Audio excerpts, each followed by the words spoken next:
Le monde que tes yeux voient, dans lequel tu manges, bois et respires, n'est que le premier niveau de vie.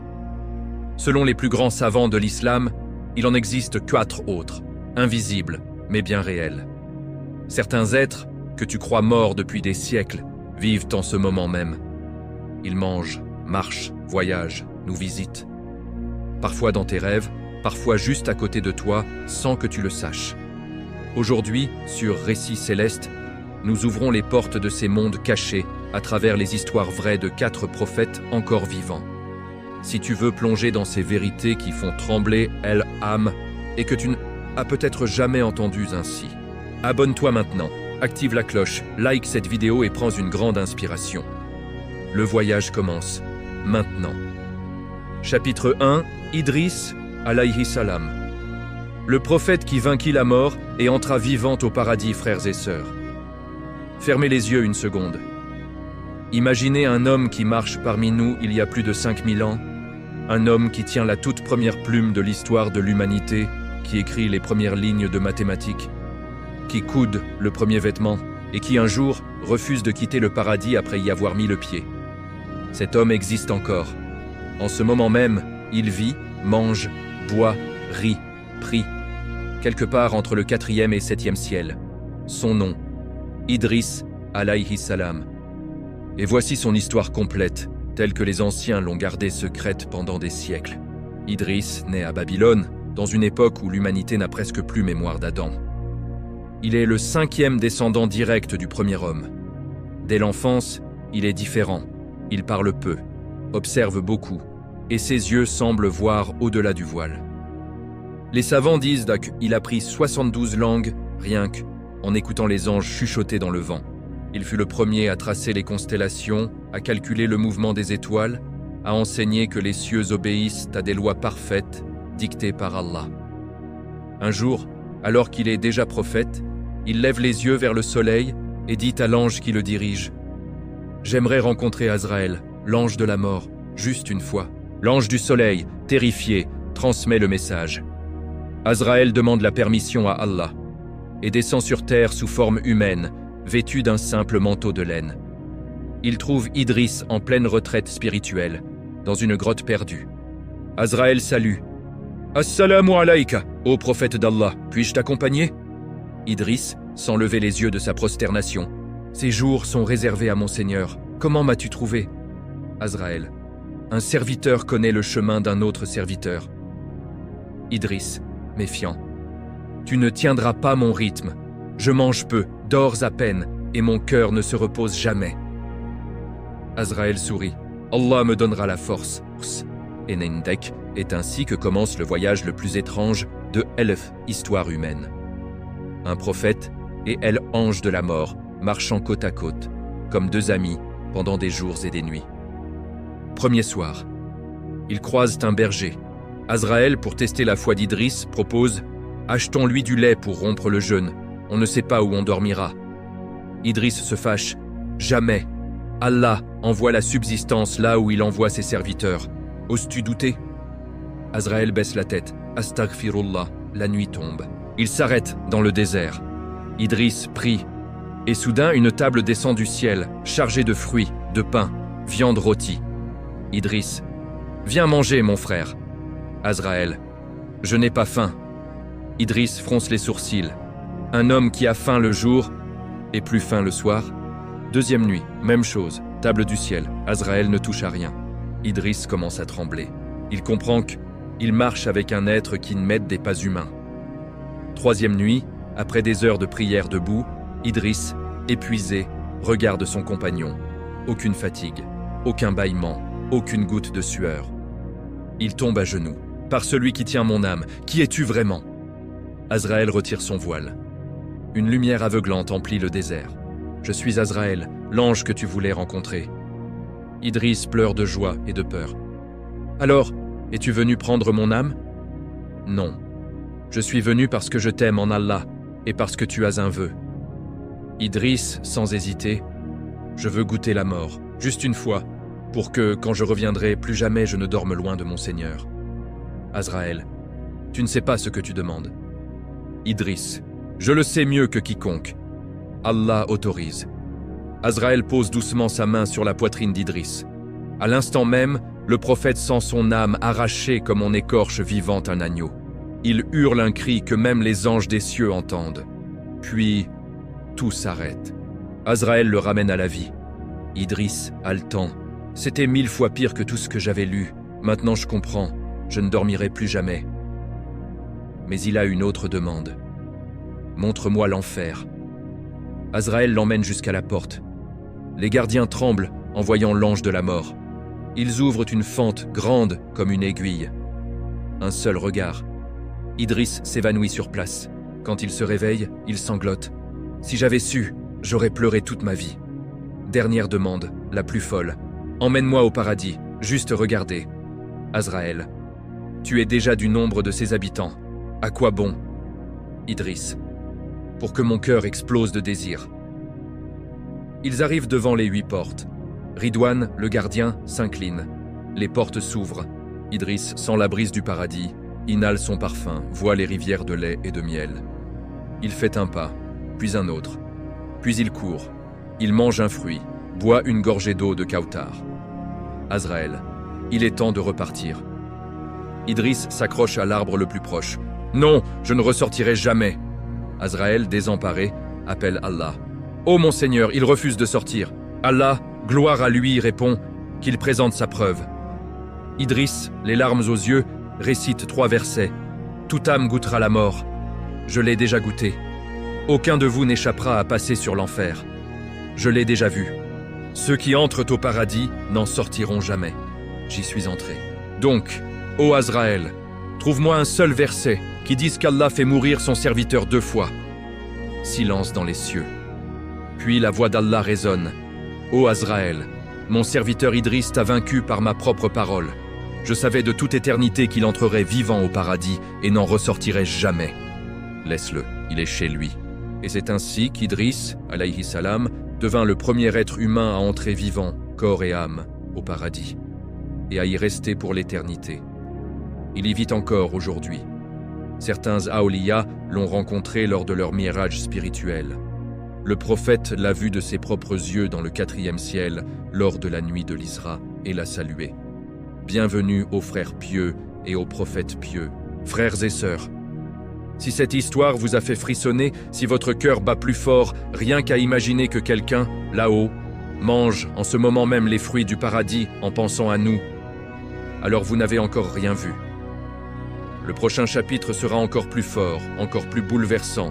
On y parlera de celui que même Moussa, alayhi salam, n'a pas pu suivre. Celui qui boit l'eau de la vie éternelle. Celui que vous croisez peut-être sans le savoir. Mais pour ne surtout pas le rater, abonnez-vous maintenant, activez la cloche, likez cette vidéo et partagez-la à quelqu'un qui a besoin d'entendre ces vérités avant qu'il ne soit trop tard. Car ces récits ne sont pas des contes, ce sont des portes. À très vite pour le chapitre 2. Qu'Allah nous réunisse tous, vivants, avec Idriss au paradis. Wassalamu alaykum wa rahmatullah. Chapitre 2. Al-Khidr alayhi salam. L'homme vert qui marche parmi nous depuis des millénaires et que tu as peut-être déjà croisé, frères et sœurs. Imaginez un homme qui n'a pas vieilli d'un seul jour depuis l'époque de Moussa alayhi salam. Un homme qui peut être à la Mecque à l'aube, à Jérusalem à midi et à Paris au coucher du soleil en même temps. Un homme qui, quand il pose sa main sur une terre aride, l'herbe devient verte en quelques secondes. Un homme qui connaît ton avenir mieux que toi-même, qui peut apparaître en rêve ou en chair et en os, te sauver d'un accident, puis disparaître comme la brume. Cet homme est vivant, il s'appelle Al-Khidr, alayhi salam, et il est plus proche de toi que tu ne le crois. On ne connaît ni son vrai nom, ni le nom de son père, ni le jour exact de sa naissance. Certains savants disent qu'il est Lek, un des rares à avoir bu de l'Ekt et eau de la vie, Ayn al-Hayat. D'autres affirment que c'est un don direct d'Allah, sans eau ni fontaine. Ce qui est sûr, c'est que la mort, N, a aucun pouvoir sur lui jusque Meksa El, apparition du Dajjal. Le prophète a dit, il a été nommé Al-Khidr parce que lorsque il est assis un jour sur une terre blanche et stérile, elle devint verte et luxuriante sous lui. Bukhari. Mais l'histoire la plus terrifiante et la plus belle à la fois, c'est celle qu'il a vécue avec Moussa alayhi salam, le prophète à qui Allah a parlé directement. Un jour, Moussa monte en chair devant Bani Israël et demande « Y a-t-il quelqu'un sur terre plus savant que moi ?» Allah lui révèle « Oui, mon serviteur Khidr. Il possède une science que je lui ai enseignée directement, une science que toi, même toi, tu ne possèdes pas. » Moussa, le cœur en feu, supplie « Oh Allah, fais-moi le rencontrer. » Allah lui dit « Prends un poisson salé dans un panier. Là où le poisson disparaîtra, tu me trouveras mon serviteur. » Moussa part avec son jeune disciple Yusha ibn Nun, le futur prophète Yusha. Ils marchent des jours entiers. Arrivés à l'endroit où les deux mers se rencontrent, certains disent le détroit de Gibraltar, d'autres la mer Rouge et le golfe d'Aqaba, ils s'endorment contre un rocher. À ce moment précis, le poisson se réveille, glisse du panier et plonge dans l'eau en traçant un tunnel lumineux. Yusha le voit, mais Satan lui fait oublier de le dire. Le lendemain, Moussa, affamé, demande le poisson. Yusha se frappe le front. « Oh malheur, quand nous étions au rocher, le poisson a pris la mer d'une façon extraordinaire. » Moussa s'écrie. « C'est exactement ce que nous cherchions. » Il rebrousse chemin. Et là, sur le rocher, un homme enveloppé d'un manteau vert, la tête posée sur son bras, dort paisiblement. Moussa le salue. L'homme se redresse. Ses yeux sont comme deux étoiles. « Qui es-tu » ? Moussa, fils d'Imran. Moussa de Bani Israël ? Lui-même. J'ai parcouru la terre pour apprendre de toi. Accorde-moi 3 jours. Khidr sourit doucement, mais son regard est grave. Tu ne pourras pas patienter avec moi, ô Moussa. Tu me trouveras, si Allah veut, patient, et je ne te désobéirai à aucun de tes ordres. Khidr soupire. Très bien, mais à une condition. Tu ne me poses aucune question tant que je ne explique pas moi-même. Et c'est là que commence le voyage le plus déroutant de toute l'histoire prophétique. Premier incident. Ils montent sur un bateau de pauvres pêcheurs qui les prennent gratuitement par respect pour Moussa. Soudain, Khidr arrache une planche du bateau avec une hache. Moussa explose. « Quoi ? Ces gens nous ont pris gratuitement et tu sabotes leur bateau ?» Khidr, calme. « Ne t'ai-je pas dit que tu ne pourrais pas patienter ?» Moussa, honteux. « Pardonne-moi, j'ai oublié. » Deuxième incident. Ils descendent à terre. Des enfants jouent. Khidr s'approche d'un jeune garçon au visage lumineux et lui tranche la gorge. Moussa devient blanc comme la mort. « Tu as tué une âme pure qui n'avait rien fait. C'est haram. » Khidr, sans une once de colère. « Ne t'ai-je pas dit que tu ne pourrais pas patienter avec moi ?» Moussa se met à genoux. « Si je parle encore une fois, sépare-toi de moi. » Troisième incident. Ils arrivent dans un village misérable. Personne ne leur offre même une goutte d'eau. Ils voient un mur à moitié effondré. Khidr se met à le reconstruire, pierre par pierre, gratuitement. Moussa n'y tient plus. Ils nous ont refusé le pain, et toi tu travailles pour eux sans salaire ? Khidr se tourne vers lui, un sourire triste aux lèvres. Cette fois, c'est fini. Nous nous séparons ici, mais avant je vais t'expliquer ce que tu n'as pas pu supporter. Et là, il révèle 3 secrets qui font encore trembler les cœurs aujourd'hui. Le bateau appartenait à des pauvres qui travaillaient en mer. Un roi tyrannique saisissait tous les bateaux en bon état. J'ai percé le leur pour qu'ils paraissent inutilisables. Ils le répareront plus tard et garderont leur gagne-pain. Le garçon que j'ai tué, ses parents étaient de vrais croyants. S'il avait grandi, il serait devenu un tyran qui aurait fait renier ses parents. Allah leur donnera en échange une fille pieuse qui sera la cause de leur salut éternel. Le mur abritait un trésor appartenant à 2 orphelins. Leur père était un homme juste. Si le mur s'était écroulé, les villageois auraient à voler l'or avant qu'ils soient majeurs. Je l'ai reconstruit pour qu'ils trouvent dit leur héritage le moment venu. Puis Khidr conclut, la voix douce mais ferme, « Je n'ai rien fait de mon propre chef. Tout était par ordre de Allah et par une science que il aime à donner directement. » Moussa reste muet, les larmes aux yeux. Le prophète a dit, « Si Moussa avait patienté, nous aurions appris 70 ou 80 merveilles de plus. » Mais Allah a voulu que ces 3-là suffisent pour nous enseigner que la sagesse divine dépasse tout ce que notre esprit limité peut comprendre. Et depuis ce jour, Khidr continue de marcher sur terre. Il apparaît là où Allah le veut. Ibrahim ibn Adamel a rencontré dans le désert et a reçu de lui l'Ek Ism al-Akezam. Bayazid Bastami a marché 3 jours avec lui. Ibn Arabi a reçu de lui une khirka, manteau verte. Cheikh Abdul Qadir Jilani l'a vu prier dans la Kaaba déserte à l'aube.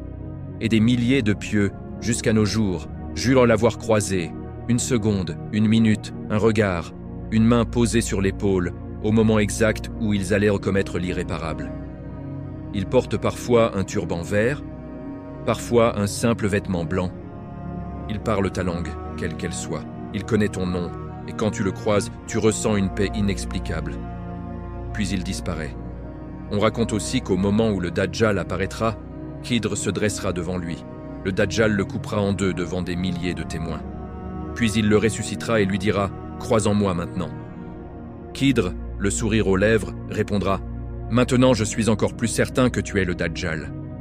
Et il rendra son âme en martyr, après des milliers d'années de service secret pour Allah. Frères et sœurs, si demain tu croises un vieil homme au regard profond qui te sourit sans raison, si tu sens soudain une odeur de musc dans le métro, si tu trouves une solution à ton problème le plus désespéré sans savoir comment, peut-être que c'était lui, et peut-être qu'il t'observe en ce moment même.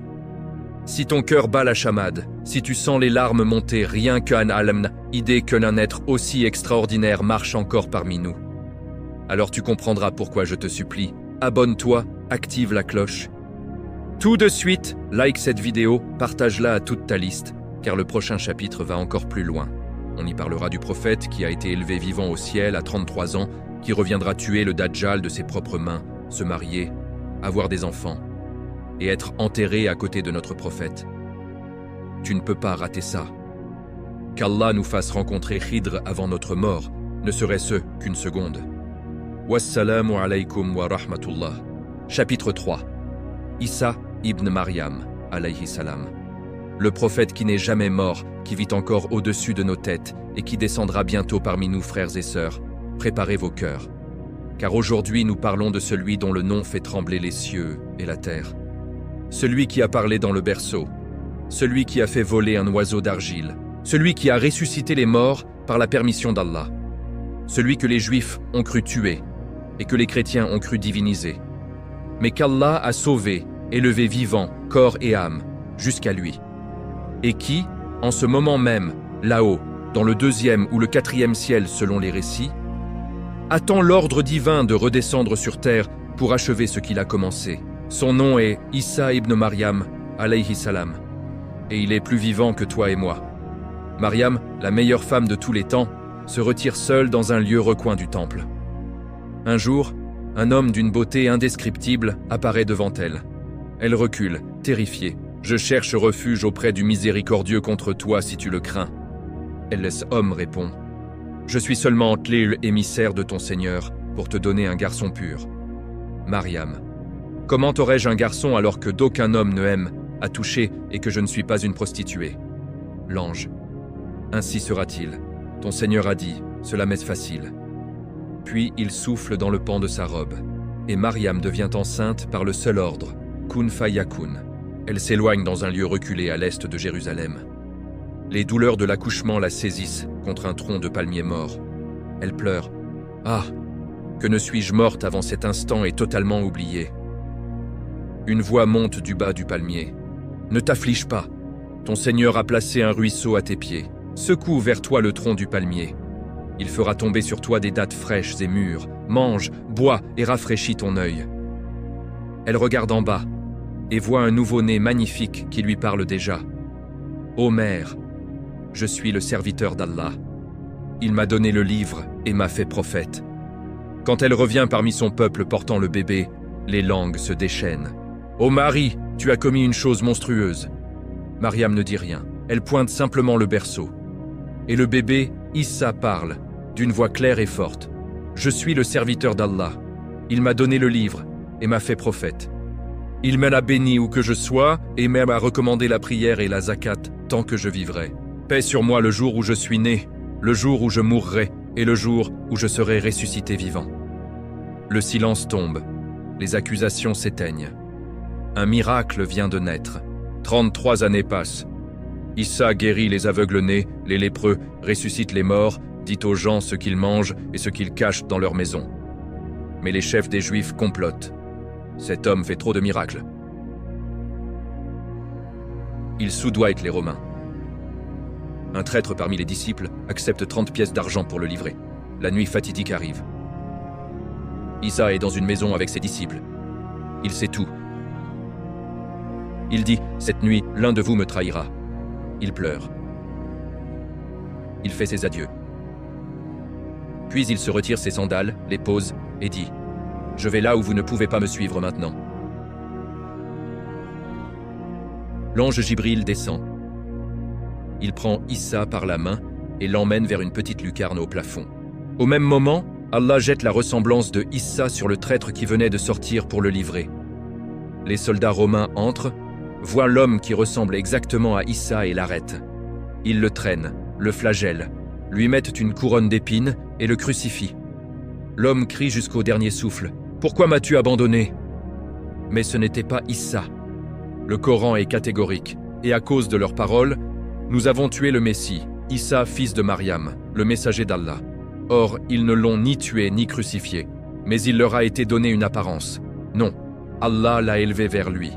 Sourate An-Nisa 157-158. Tandis que le sosie meurt sur la croix, le vrai, Issa, vivant, corps et âme, traverse les cieux, passe devant Adam au premier ciel. Yahya et Issa, lui-même se salue lui-même avec humilité. Youssouf, Idriss, Haroun, Moussa, jusqu'au 7e ciel où il s'incline devant Allah. Et depuis ce jour, il y vit. Il prie, il mange, il boit, il attend. Il voit tout ce qui se passe sur terre. Il pleure quand on insulte sa mère. Il sourit quand un musulman dit « alayhi salam » après son nom, et il attend l'ordre. Cet ordre viendra bientôt. Les hadiths authentiques sont unanimes. Issa ibn Maryam descendra à l'aube près du minaret blanc à l'est de Damas. Il portera 2 vêtements teints au safran, les mains posées sur les ailes de 2 anges. Quand il baissera la tête, des gouttes comme des perles tomberont de ses cheveux. Tout mécréant qui sentira son odeur mourra sur place. Il descendra au moment de la prière du Fajr. L'imam, qui sera le Mahdi, reculera pour le laisser passer. Mais Issa posera sa main sur son épaule et dira « Avance et dirige la prière, car l'Iqaama a été prononcé pour toi. » Ensuite, il sortira avec une lance que Jibril lui aura donnée. Il trouvera le Dajjal entouré de 70 000 juifs d'Ispahan, portant des châles persans. Il le regardera simplement, et le Dajjal fondra comme le sel dans l'eau. Puis, Issa le transpercera de sa lance et le montrera au monde. Voici le menteur que vous suiviez. Il brisera la croix, tuera le porc, abolira la jizya, les non-musulmans choisiront l'islam ou la paix, et la terre entière vivra 40 ans dans une paix jamais connue. Il se mariera, aura des enfants, fera le hajj, visitera la tombe du prophète et le saluera. Le prophète répondra à son salam depuis sa tombe. Puis, à la fin de sa mission, il mourra naturellement et sera enterré à Médine, dans la chambre de Aïcha, à côté de Abu Bakr et Omar. Il restera là jusqu'au jour où la trompette sonnera. Mais en attendant, il est vivant, il voit, il entend, il intercède pour nous. Et il nous regarde en ce moment même. Frères et sœurs, si cette histoire vous a donné des frissons dans tout le corps, si vous avez senti votre cœur se serrer en imaginant le moment où il descendra parmi nous, alors vous n'êtes pas prêts pour le chapitre suivant. Car le prochain sera le plus intense de tous. Il parlera d'un prophète emporté, vivant dans un char de feu, d'un cheval de lumière descendu du ciel, d'une cape jetée comme un flambeau à son successeur, et d'un cri entendu par le prophète lui-même dans le désert « Ô Allah, fais-moi faire partie de l'umma de Muhammad. » Vous ne pouvez pas rater ça.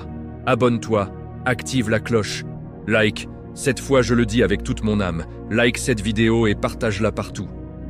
Car ces vérités disparaissent des cœurs trop vite. Que Allah nous fasse vivre assez longtemps pour voir Issa ibn Maryam de nos propres yeux et prier derrière lui. Amin. Wassalamu alaykum wa rahmatullahi wa barakatuh. Chapitre 4. Ilyas alayhi salam. Le prophète enlevé vivant dans un tourbillon de feu et qui revient encore parmi nous, frères et sœurs. Aujourd'hui, nous fermons la boucle des 4 prophètes encore vivants. Mais celui-ci est le plus discret, le plus mystérieux et pourtant le plus terrifiant dans sa colère contre l'idolâtrie. Il a fait descendre le feu du ciel sur 450 faux prophètes.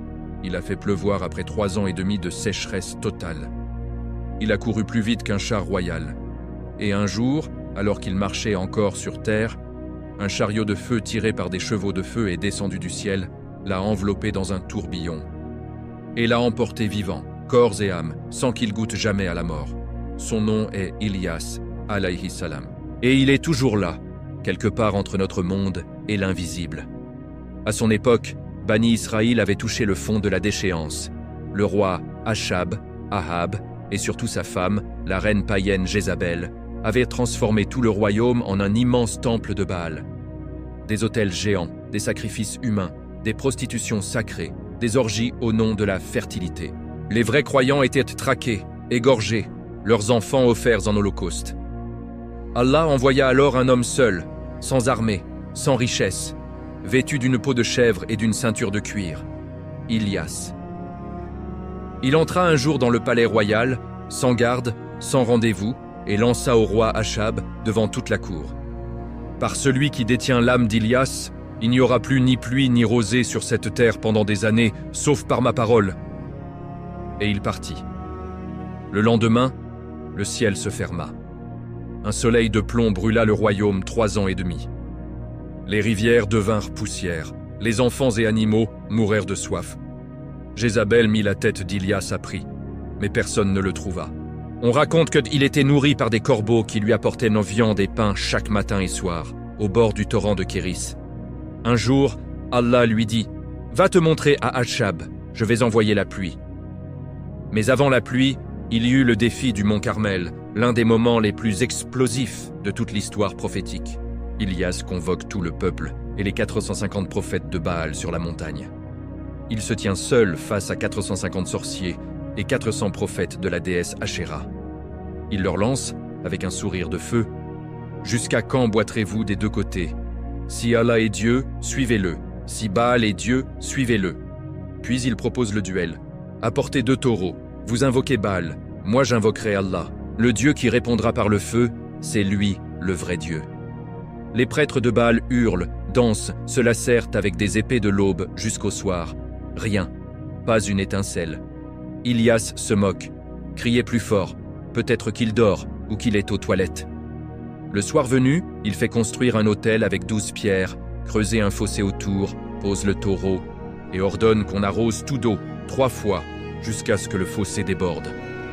Puis il lève les mains et dit simplement « Ô Allah, réponds-moi au jour, oui, afin que ce peuple sache que tu es Dieu et que tu ramènes leur cœur vers toi. » À l'instant même, un feu tombe du ciel.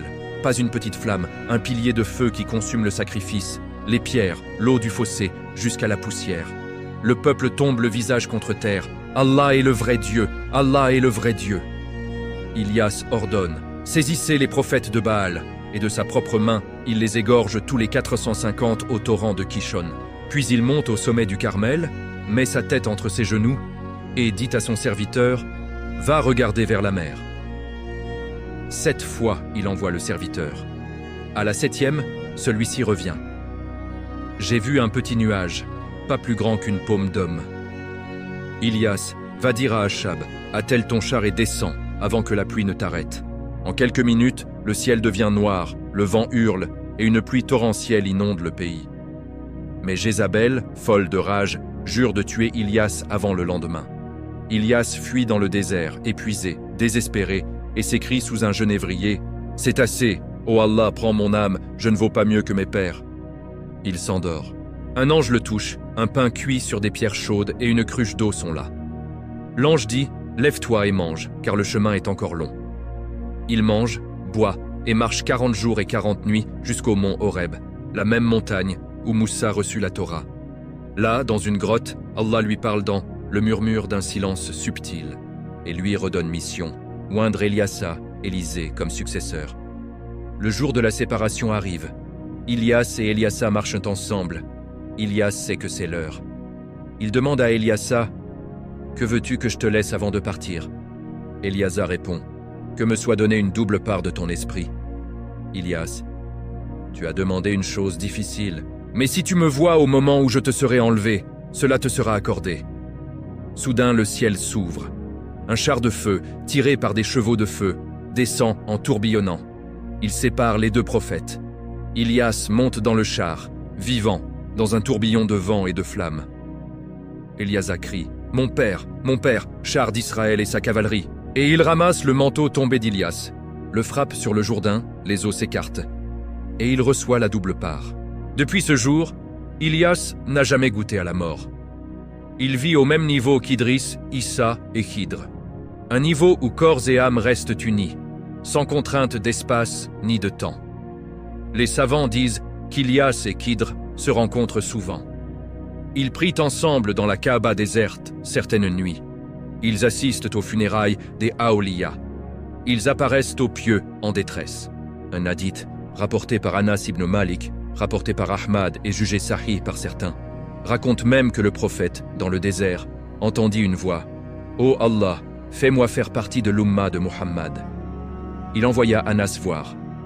Un vieillard en vêtements blancs priait. Il dit « Dis à Muhammad que Ilyas lui envoie le salam et veut le rencontrer ». Ils se rencontrèrent, mangèrent ensemble un repas descendu du ciel, puis Ilyas remonta sur son cheval de lumière. Frères et sœurs, 4 prophètes, 4 hommes qui n'ont jamais vu la tombe. Idriss mange en ce moment même les fruits du paradis. Khidr marche peut-être dans ta rue. Issa attend l'ordre de descendre. Et Ilyas, sur son char de feu, continue de surveiller la terre quand l'idolâtrie reprend le dessus. Et un jour, très bientôt, tous les 4 se tiendront côte à côte avec le Mahdi et Issa ibn Maryam pour la dernière bataille contre le jour où le soleil se lèvera à l'ouest.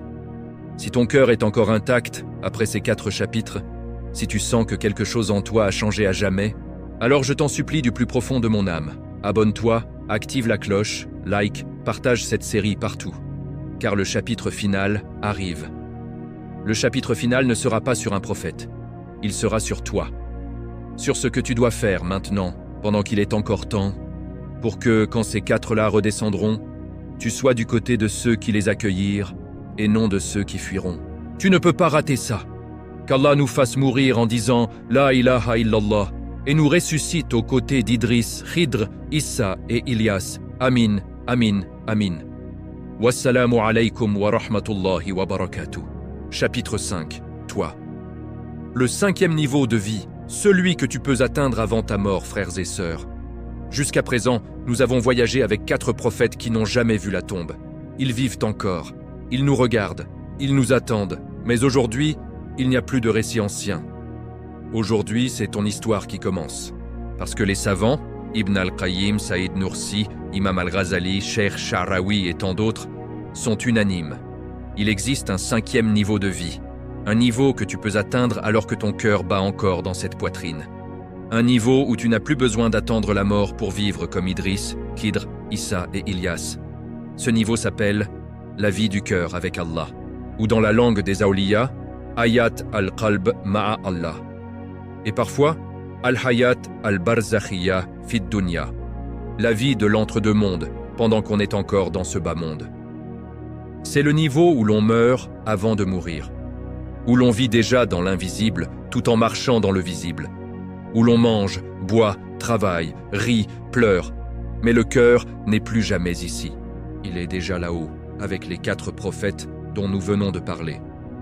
Écoute bien ce hadith Qudusi que rapportent Bukhari et Muslim. Allah dit « Je ne tiens pas dans mes cieux ni dans ma terre, mais je tiens dans le cœur de mon serviteur croyant.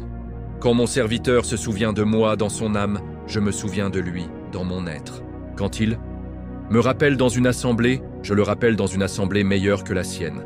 S'il se rapproche de moi d'un empan, je me rapproche de lui d'une coudée. S'il se rapproche de moi d'une coudée, je me rapproche de lui d'une brasse. S'il vient à moi en marchant, je viens à lui en courant. Entends-tu? Allah court vers celui qui marche vers lui. Et quand Allah court vers un serviteur, ce serviteur entre vivant dans le 5e niveau de vie. Les signes que tu es déjà passé au 5e niveau. Tu dors peu, mais tu n'es jamais fatigué. Tu manges peu, mais tu n'as jamais faim. Le monde devient étrangement petit. Tu n'as plus peur de la mort, ni de la pauvreté, ni des gens. Tu sens parfois une présence à côté de toi quand tu fais tes prières de nuit. Tu rêves souvent des prophètes, des awliya, ou tu te réveilles avec une odeur de musc dans ta chambre. Tu pleures sans raison en écoutant le Coran. Tu n'as plus envie de parler de futilité. Ton seul sujet, c'est Allah et le retour.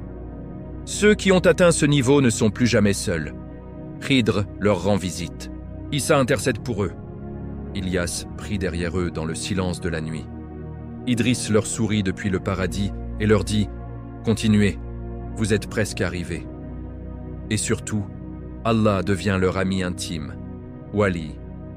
Rabbani dit dans Futuhat, le Wali qui atteint le 5e degré de vie voit les morts comme les vivants, et les vivants comme les morts. Il marche parmi les tombes comme on marche dans un jardin, et il marche parmi les marchés comme on marche dans un cimetière. Il n'a plus peur que d'une seule chose, que qu'Allah se détourne de lui une seule seconde. Et le plus beau? Tu n'as pas besoin d'être prophète. Tu n'as besoin que de 3 choses, un cœur brisé qui ne se répare qu'avec Allah, une langue qui ne cesse de dire « Allah » même quand les lèvres sont fermées, une vie qui ne sert plus qu'à une seule chose, plaire à celui qui t'observe en ce moment même. Le prophète a dit « Mourez avant de mourir », c'est-à-dire « Tue ton ego, tes désirs, tes illusions avant que Azraël ne vienne. » Et alors tu vivras déjà comme les 4 prophètes dont nous avons parlé. Alors écoute-moi bien, ô toi qui as suivi cette série jusqu'au bout. Tu as maintenant 2 choix. Choix 1. Fermer cette vidéo, retourner à la série Netflix, au sommeil de l'oubli, et attendre que la mort te surprenne comme un voleur. Choix 2. Décider, ici et maintenant, que plus jamais tu ne vivras comme avant. Que dès ce soir tu feras tes 2 rak'at de Tauba, que tu pleureras jusqu'à ce que ton oreiller soit trempé, que tu demanderas à Allah. Ô toi qui as élevé Idriss, vivant au paradis, toi qui as donné l'eau de vie à Khidr, toi qui as sauvé Issa de la croix, toi qui as envoyé le char de feu à Ilias, fais-moi mourir à moi-même avant que la mort ne vienne, et fais-moi vivre la vraie vie avant que mon corps ne soit mis en terre. Et si tu fais ce choix, je te le promets sur ce que j'ai de plus cher. Un jour, très bientôt, tu sentiras une main se poser sur ton épaule dans la nuit. Tu entendras une voix douce te dire « N'aie pas peur, je suis venu t'aider. » Et tu sauras que c'était l'un d'eux. Frères et sœurs, cette série est terminée. Mais votre voyage, lui, ne fait que commencer. Alors pour la dernière fois, et je le dis avec les larmes aux yeux, abonne-toi, active la cloche, like cette série. Partage-la à chaque personne que tu aimes. Parce que chaque partage est une prière pour que quelqu'un d'autre entre lui aussi dans le 5e niveau de vie avant qu'il ne soit trop tard. Qu'Allah fasse de nous des vivants parmi les vivants et nous réunisse, corps et âme, avec Idriss, Khidr, Issa et Ilias dans le paradis éternel. Amin, amin, amin. Wassalamu alaikum wa rahmatullah wa barakatuh. Récit céleste, c'était votre serviteur. À très bientôt pour une nouvelle série qui fera trembler les cœurs encore plus fort, Inch'Allah. Mais cette fois, c'est à vous de jouer.